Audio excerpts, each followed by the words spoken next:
प्यारे बच्चों नमस्कार। कैसे हैं आप सभी? उम्मीद करता हूँ आप सभी स्वस्थ होंगे। तो प्यारे बच्चों, एक संस्कृत का श्लोक है जो आपके पढ़ाई में बहुत सहायता करेगा।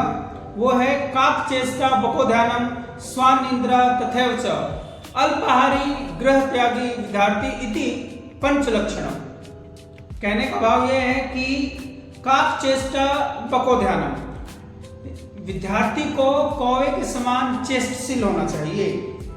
बको ध्यान मीन्स, और उसका ध्यान कैसा होना चाहिए? बगुले के समान, मतलब जो जानने की इच्छा है, एक्टिवनेस है, अलर्टनेस है, वो हमारे में कैसे होनी चाहिए? It should be like a crow, कौवे के समान होना चाहिए। और ध्यान कैसा होना चाहिए? बगुले के समान होना चाहिए। देखते हैं आप कभी भी बगुला किस तरीके से जल में बिल्कुल शांत होकर स्थिर होकर खड़ा रहता है, और जैसे ही मछली को देखता है तो किस तरीके से अपनी चोंच से उसको हासिल कर लेता है। तो उसी तरीके से हमारा ध्यान भी कैसा होना चाहिए? बगुले के समान होना चाहिए। काक चेष्टा पको ध्यानम स्वान निद्रा, और हम सोने में हमारी नींद कैसी होनी चाहिए? कुत्ते के समान होनी चाहिए। जैसे कुत्ते होते हैं बहुत ही अलर्ट से, आप देखेंगे कि आप बिल्कुल दुबके पैर से, चुपके पैर से भी उनके पास से गुजरेंगे तो वो मतलब आंख खोल के चेक करते हैं कि कौन जा रहा है। नहीं तो अगर कुत्ते हमारी तरह सोते रहते तो घरों में कितनी चोरियां हो जाती हैं। सो काक चेष्टा बको ध्यानम स्वान इंद्रा तथैव च अल्पाहारी।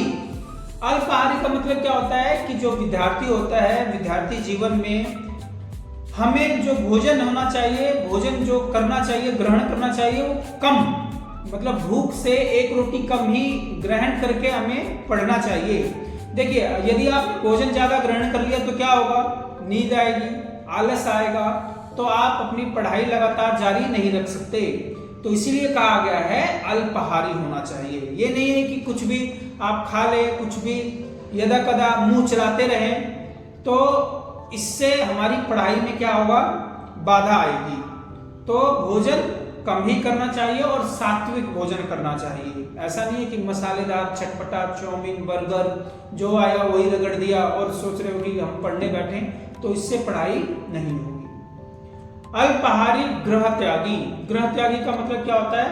कि घर को त्याग करके जो विद्या ग्रहण करते हैं। गृह त्यागी का मतलब कि भाई, ऐसा नहीं मैं बोल रहा हूं कि भाई आप हॉस्टल में रहिए, आप अपने शहर को छोड़ के रहिए, ऐसा भी बहुत बच्चे करते हैं। लेकिन यदि आप घर में ही रह रहे हैं, आपके घर में पूरी व्यवस्था है, अलग से स्टडी रूम बना हुआ है, तो आप वहां पे जाकर पढ़िए।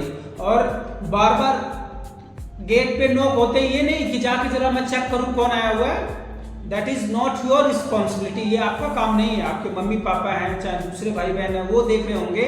आपका जो काम दिया हुआ है वो क्या है? कि आप पढ़ाई करें। तो इन सब बातों को हमारे ग्रंथों में हमारे जो जानकार लोग हैं उन्होंने पहले ही बता दिया है श्लोकों के माध्यम से संस्कृत में। और आज के कॉन्टेक्स्ट में भी हमें ये ध्यान रखना चाहिए कि हमें चेष्टशील होना चाहिए।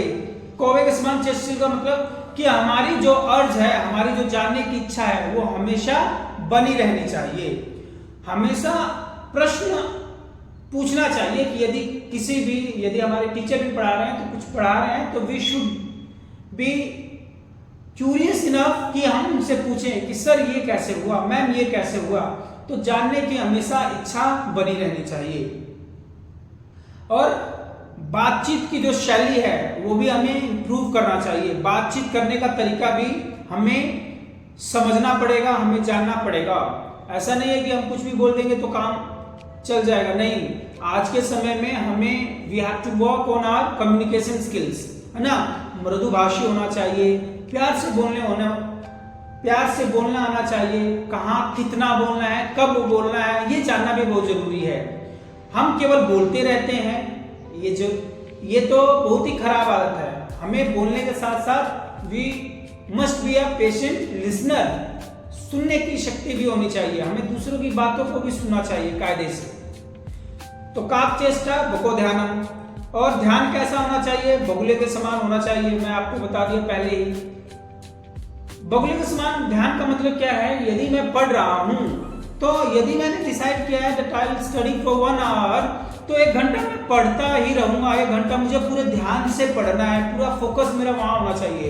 ये नहीं है कि मोबाइल भी मैं पास में रखे हुआ हूं और किसी का भी बीप कर रहा है, मैसेज आ रहा है तो बार बार चेक कर रहा हूं। नहीं, जब आप पढ़ रहे हैं लॉक कर दो, इसको स्विच ऑफ कर दो या अलमीरा में दूर रख दो। आ रही है ना बात समझ में? बार बार इससे आप क्या होते हैं? डिस्ट्रैक्ट होते हैं। तो आप भी बताइए कैसे पढ़ सकते हैं? काक चेष्टा बको ध्यानम स्वान निद्रा। और सोने में अपनी जिंदगी, अपनी जवानी, अपना बचपन मत खत्म कीजिए, चीजों को सीखिए, क्योंकि आज के समय में हम जितना सीखेंगे उतना ही आगे बढ़ेंगे। आ रही ना बात समझ में? तो आप बुक्स भी पढ़ सकते हैं। आप जो आपका जैसे स्टडी मटेरियल है, जो आपके क्लास का है, वो तो आप पढ़ रहे हैं, अपने पाठ्यक्रम के अकॉर्डिंग तो पढ़ रहे हैं, लेकिन उससे अलग हटके बुक जो होती हैं, सेल्फ अवेयरनेस की बुक, आपको मैंने कई दफा बताया हुआ है that you should study those books.